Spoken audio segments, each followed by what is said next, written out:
So very clearly, I'm going to focus in my short intervention on USS and the imposed changes the employers want to carry out. And very clearly, I mean, we've just come out of a horrendous year.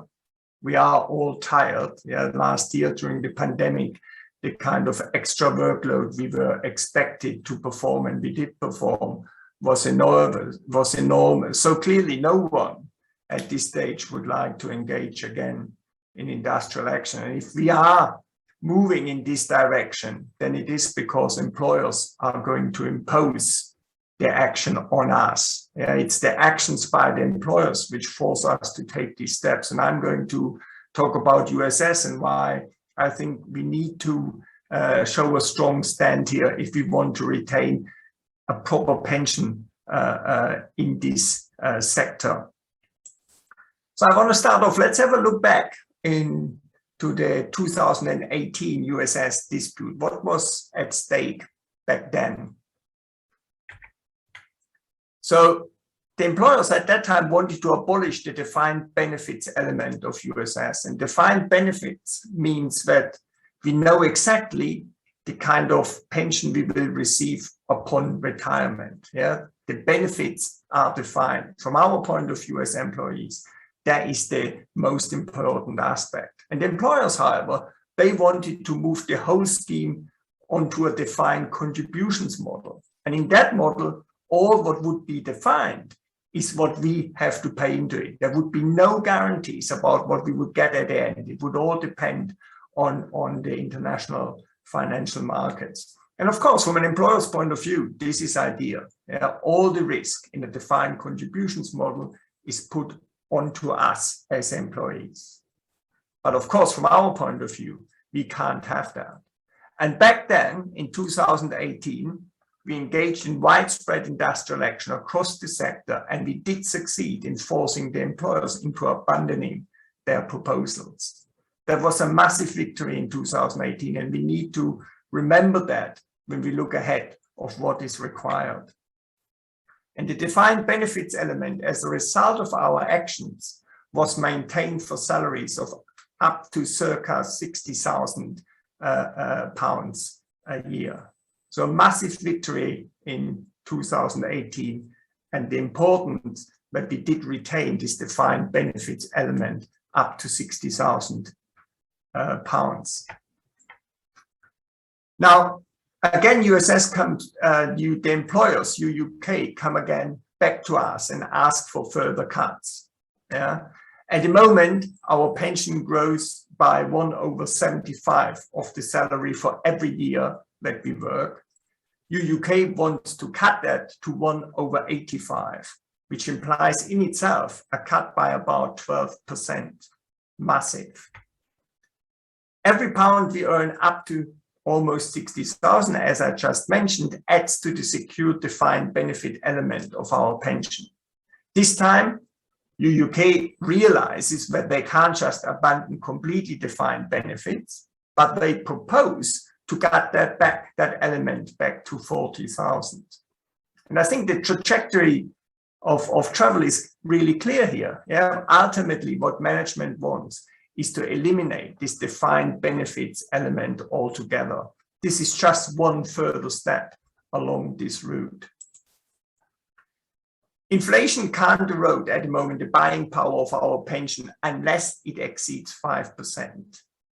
UUK proposals, the employers, want to cut this protection to 2.5%. And if you remember that inflation at the moment is just above 3%, we can see how dangerous that particular element of the current proposals are. If you want to find out exactly the impact on your particular pension, then I would all recommend you to go to the UCU USS modeler, which really indicates the damage the current proposals inflict on our pensions. But I think we need to look more widely at what's happening actually in pensions. We need to look more widely and look at the way of how the health of the pension fund is valuated. And this valuation happens every 3 years. And again, this has resulted in the prediction of large deficits. And so it was for this reason that in 2018, at the agreement after the industrial action back then, employers and UCU agreed that the way of how USS is evaluated has to be changed. The method has to be changed. And we've had a presentation by Sam Marsh, a UCU national negotiator on pensions, where he made very clear the problems underpinning the particular valuation method of the fund. So valuation is based on too much prudence and overly pessimistic assessment of future investment returns. I have a link here to Sam Marsh's blog, where you can find more detailed information. And really what's happening with this kind of valuation method is that on a regular basis, artificial deficits are manufactured in order to justify further cuts. And this is not the first time we are in this situation. In 2011, valuation produced large deficit, resulting in cuts to pension benefits. 2014, same procedure. Valuation produced large deficit. We were asked to accept further cuts. 2017-18, again, large deficit resulting in cuts to pension benefits. And now, again, 2020 valuation, surprise, surprise, the method remains unchanged. Again, we are confronted with a large deficit and we are asked to accept further cuts. Can you reflect on what is going to happen in 2023?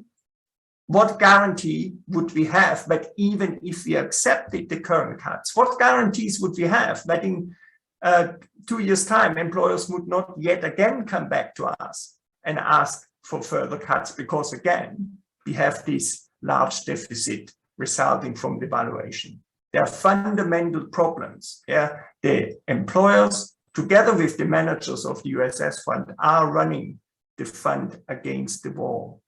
We have to step in. There's no alternative. If we want to stop that downward spiral, this downward cycle, we have to step up with action. And it's very clear that our management is closely involved in these developments. It's not true that they are just one employer amongst many and that they don't have any influence on the UUK proposals. There was a decisive change in management's position between autumn 2020, when our management still supported the request of a changing valuation method, and spring 2021, when they had accepted the UUK proposals based on the old valuation method. And our management is very closely involved, is at the table when decisions are taken within UUK. Our Vice Chancellor is a member of the UUK board, the main decision-making body of the employers responsible for pensions. And Margaret Monckton is now our Chief Financial Officer, is a negotiator on the USS Joint Negotiation Committee on behalf of UUK.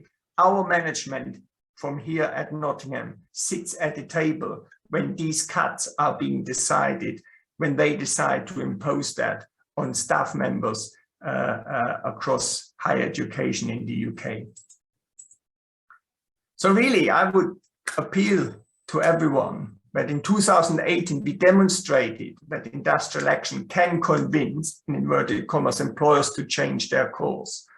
Now is the time to do it again. If we don't want to find ourselves again in a situation in 2 years' time where further cuts are asked for, we have to stand up. And the argument is that until the 18th of October, when the ballot is being opened up, this is still a moment to recruit our colleagues.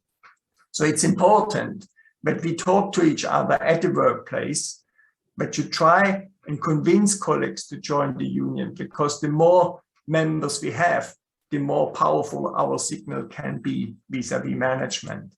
And then, of course, between the 18th of October and the 4th of November, we need to ensure that we have a large turnout for the ballot and a clear endorsement of strike action. The stronger the endorsement, the stronger the pressure on management will already be before action has actually started. And again, we don't want to take industrial action. We've just returned to canvas trying to establish a sense of normality. But yet again, I would argue management has left us with no alternative. And when we think back to 2018, we can do it again. Thank you.